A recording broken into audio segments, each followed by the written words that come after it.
Avionics की दुनिया में ना कुछ टूल्स बस टूल्स नहीं होते, वो हमारी आंखों और हाथों का एक्सटेंशन बन जाते हैं। तो आज हम एक ऐसे ही टूल को समझने जा रहे हैं, ऑसिलोस्कोप। ये विमान के रखरखाव में एक भरोसेमंद साथी जैसा है। देखिए, इसे सिर्फ एक और मीटर मत समझिए। यहाँ शक्तिशाली शब्द का मतलब है कि ये हमें वो देखने की ताकत देता है जो असल में अदृश्य है, मतलब तारों के अंदर दौड़ते हुए असली सिग्नल्स। जरा एक सेकंड के लिए सोचिए, क्या हो अगर तारों के अंदर दौड़ते उन अदृश्य सिग्नल्स को हम अपनी आंखों से देख पाएं? असल में ऑसिलोस्कोप का मेन काम ठीक यही है। तो सवाल ये है कि ये काम करता कैसे है? बहुत सिंपल है। ये टूल बिजली के सिग्नल्स को स्क्रीन पर एक तस्वीर में बदल देता है, और इस तस्वीर को हम कहते हैं वेवफॉर्म। फ्लाइट लाइन पर किसी भी गड़बड़ी को पकड़ने के लिए ये स्किल बहुत बहुत जरूरी है। तो ये हमें बताता क्या क्या है? सबसे पहले तो ये सिग्नल की एक तस्वीर दिखाता है। फिर हम उस सिग्नल की ऊंचाई माप सकते हैं, यानी वोल्टेज, उसकी चौड़ाई यानी कितना समय ले रहा है, और वो कितनी तेजी से खुद को दोहरा रहा है, यानी उसकी फ्रीक्वेंसी। बस इन्हीं कुछ चीजों से एक नजर में सिस्टम की पूरी हेल्थ का अंदाजा लग जाता है। अब देखिए, किसी भी टूल को इस्तेमाल करने से पहले उसे सही से सेट करना पड़ता है, ठीक वैसे ही जैसे एक पायलट उड़ान भरने से पहले अपना प्री फ्लाइट चेक करता है। तो चलिए हम भी अपने स्कोप के उन कंट्रोल्स पर फोकस करते हैं जो हमारे मिशन के लिए सबसे ज्यादा जरूरी हैं। स्क्रीन पर इतने सारे नॉब्स देखकर घबराने की जरूरत नहीं है। असल में हमें सिर्फ 3 पर महारत हासिल करनी है। पहला है टाइम पर डिव, जो सिग्नल को स्क्रीन पर दाएं बाएं फैलाता है। फिर है वोल्ट पर डिव, जो उसे ऊपर नीचे खींचता है। और सबसे जरूरी ट्रिगर, जो उस भागते हुए नाचते हुए वेवफॉर्म को स्क्रीन पर एक जगह रोक देता है। कभी सोचा है कि सिग्नल स्क्रीन पर हमेशा बाएं से दाएं ही क्यों चलता है? ऐसा स्कोप के अंदर एक खास तरह के वोल्टेज की वजह से होता है, जिसे हम सॉटूथ वेव कहते हैं। ये वोल्टेज एक अदृश्य कलम की तरह काम करता है, जो इलेक्ट्रॉन बीम को एक फिक्स्ड स्पीड से स्क्रीन पर खींचता है, जिससे हमें टाइम की एक सीधी लाइन मिलती है। तो जैसा कि यहाँ दिख रहा है, ये सॉटूथ वेव टाइम की एक लाइन बना रही है, और यही हमारा टाइम बेस है। ये वो कैनवस है जिस पर सिग्नल की असली कहानी या कह लें तस्वीर बनेगी। चलिए अब उस मुश्किल पर आते हैं जिसका सामना हर नया टेक्नीशियन करता है। वो है एक हिलते हुए अस्थिर सिग्नल को आखिर काबू में कैसे लाया जाए।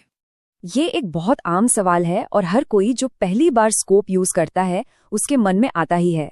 स्क्रीन पर सिग्नल बस नाच रहा है और कुछ भी मापना नामुमकिन सा लगता है। तो ऐसा होता क्यों है? इसका सीधा सा जवाब है ट्रिगर।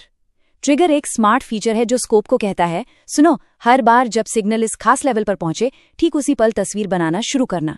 और जब स्कोप ऐसा बार बार करता है तो हमें स्क्रीन पर एक एकदम स्थिर साफ तस्वीर मिलती है। और एक स्टेबल वेव फॉर्म पाना बहुत ही आसान है। सबसे पहले सिग्नल को कनेक्ट करें। स्क्रीन पर एक हिलती हुई तस्वीर दिखेगी। अब बस ट्रिगर नॉब को धीरे धीरे घुमाएं जब तक कि वो तस्वीर स्क्रीन पर लॉक न हो जाए, और बस हो गया। ठीक है, थ्योरी बहुत हुई। अब जो सीखा है उसे असली काम में लाते हैं। चलिए कल्पना करते हैं कि हमारे पास एक एयरक्राफ्ट में एक असली खराबी आई है और उसे हमें ही ठीक करना है। तो प्रॉब्लम ये है, हमारे पास एक A320 से शिकायत आई है। पायलट कह रहा है कि VHF रेडियो पर आवाज फटी हुई और बिल्कुल साफ नहीं आ रही। ये एक बहुत ही कॉमन प्रॉब्लम है। स्कोप लगाने पर हमें ये नजर आया, बाई तरफ है एक हेल्दी सिग्नल, एकदम साफ गोल साइन वेव। लेकिन दाई तरफ देखिए, जो सिग्नल हमें मिला है उसकी चोटियां चपटी हो गई हैं, जैसे किसी ने उन्हें ऊपर से काट दिया हो। इसी को कहते हैं क्लिपिंग, और ये एक बड़ी गड़बड़ी का पक्का संकेत है। और यहीं पर हमारा वो मूल मंत्र काम आता है जिसे कभी नहीं भूलना है।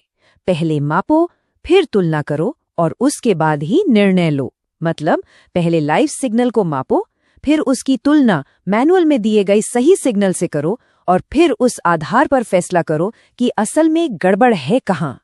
तो हम गलती कैसे ढूंढेंगे? इसका एक सीधा सा लॉजिकल तरीका है। स्टेप 1, ऑडियो एम्पलीफायर में जाने वाले सिग्नल को मापें। स्टेप 2, एम्पलीफायर से बाहर आने वाले सिग्नल को मापें। और स्टेप 3, दोनों सिग्नलों को कंपेयर करें। इससे दूध का दूध और पानी का पानी हो जाएगा कि क्या एम्पलीफायर ही इस गड़बड़ी की जड़ है। और हमारे स्कोप ने सबूत हमारे सामने रख दिया है। डायग्नोसिस एकदम साफ है। ऑडियो एम्पलीफायर ओवरड्राइव हो रहा है, मतलब उसे उसकी क्षमता से ज्यादा इनपुट मिल रहा है, जिससे सिग्नल कट रहा है। प्रॉब्लम मिल गई। बहुत बढ़िया।